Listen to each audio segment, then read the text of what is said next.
Right. This is an economic rant. As you see, this video is called Black People, the System and Economics. This come over me because this is something that just happens. This actually happened to me a couple times, and as I'm getting into my economics, and obviously I'm getting into more circles where policies are applied, and procedures are done in many different working circles, etc. And obviously I work with children, so I understand procedures. I understand things within professional environments. This is just something I realize because this happened to me, and it's important, but you may not see it as important. I have a few bank accounts. Some of them I don't really use too much, but the occasional time I might buy online, or so I use that account. I might use an account to buy online, whatever. But then I might have an account that I use actively. I might have an account that I might just, if I get paid for a job, I might use that account. The reason why I'm talking about this is because as time's going on, I'll put the link in my info box, The History of Money. And I think there's another one called The History of the Banks. What I realized, and I was even a victim of this, is misunderstanding policies. I went to the travel agents, and as you know, I do travel places, and I bought an annual travel cover, and I put in a claim to get the money back, and they tried to say to me the policy doesn't cover the policy I claim, that what I put the claim for don't cover that policy. The policy I paid for don't cover that. Cool. But then I had to get money. I got refunded for another thing within that policy. So again, it's an institution like the insurance company trying to pull a fast one. And another thing which also happens, even in regards to this now, is one of my bank accounts, I ended up looking at it just on a random note. I was £15 in debt. Not that I don't have the money to pay that money back, but the reason why I talk about this is because when I saw Nick Griffin, the BNP leader, on Question Time, one thing he said, I'm going to quote him, he said, "I respect Islam as a religion, and with the Islamic policies, the banks wouldn't have a chance to run away and rob people the way they are." You see, when I studied the Question Time interviews that he was on, yeah, he said some dumb shit, he did, but he was explaining things from an economic perspective, saying, as British people, we should have our own manufacturing, we should have our own exports, etc. He actually made it clear what the banks are doing and how the banks are getting away with murder. And there's certain policies within the bank which the banks have, which can and they can take your money. Like case in point, one of the things where me and the banks have gone to war with since 2008 is sometimes I've bought things from the bank and I've been charged unauthorized overdrafts. Again, it's unauthorized, so I don't have an overdraft privilege. I actually had one time when I never paid the internet bill, the bank phoned me and said, "Oh, we see you're in debt. Would you like to have a credit card so that way you can pay back the debt?" I'm gonna quote what I said to this lady. I said, quote, "That doesn't make any sense, because if I'm in debt to the bank already, that wouldn't make any sense by getting a credit card, because I'll be in more debt." So, and she said, "Yeah, but the credit card can pay your debt." I said to her, "But it doesn't make any sense, because I'm still in debt, so you're keeping me in debt." And so the lady, she gave up trying to give me a credit card. And then even when you get credit cards, there's certain policies within your credit card which fuck you up anyway. There's a thing about names being blacklisted. And now when your name is 'I'm aware that you can't even get a loan for say a house, you can't get a mortgage, you can't get just basically, let's just say some important shit. Because let's keep it real now. If as we talk about economics, we're talking about ownership. But as we still have to be, we can't be exempt from the system because we live in the system.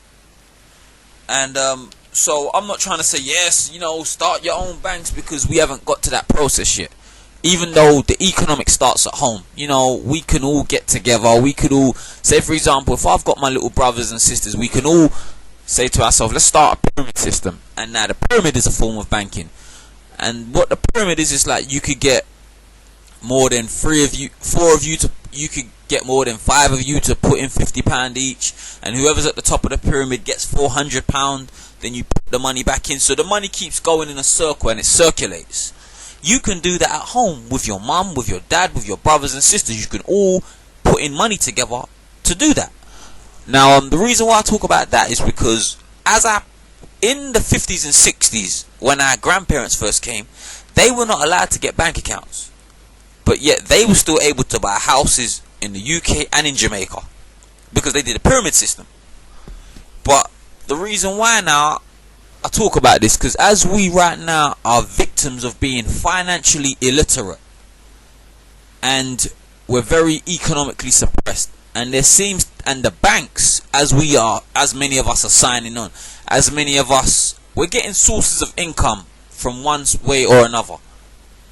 The banks are playing a major part in keeping us economically suppressed, because the banks are selling us bank accounts that we don't even understand the policies to. Like, case in point, you could have an Advantage Gold account, and the bank will say, look, it's £19.50 to have that account each month. And you might say, what does it include? It includes travel insurance, it includes car insurance cover. But then this is the thing about that account. You may not know the set dates when they take that money out of your account. So what ends up happening? They're not telling you yet the 20th of every month they take it out. And even when they tell you that they're taking it out on the 20th, they'll charge you on the 20th, but they take the money out on the 19th. Or they'll take the money out on the 29th. So then you think that money's gone out of your account on the 20th, but they've charged you 9 days later. So again, that keeps you in debt. That keeps you out of balance. So now the bank are charging people for not having money in their account.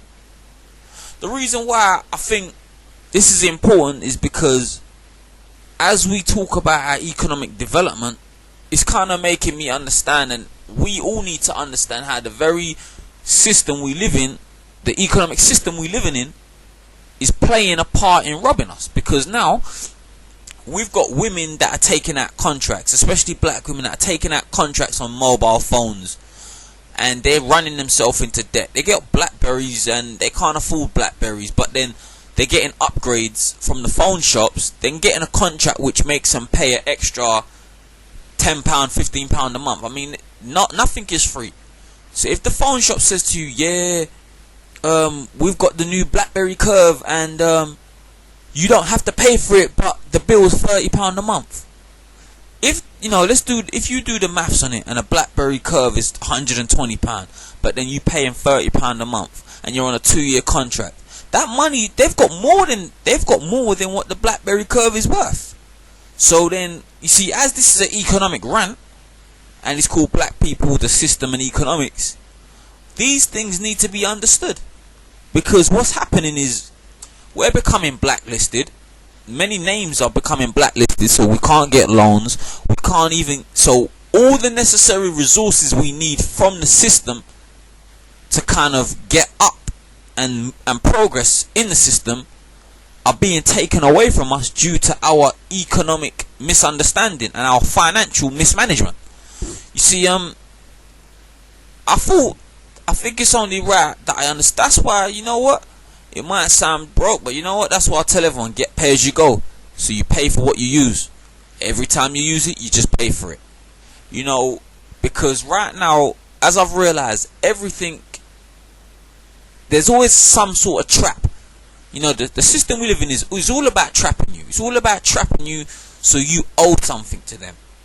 And I will tell every black person, don't get a credit card. The only thing you should take loans for is business loans, and if you're studying, student loans. And even then, if university fees are going to be £9 grand a year, and you do a 3-year degree or a 4-year degree, that keeps you in more debt.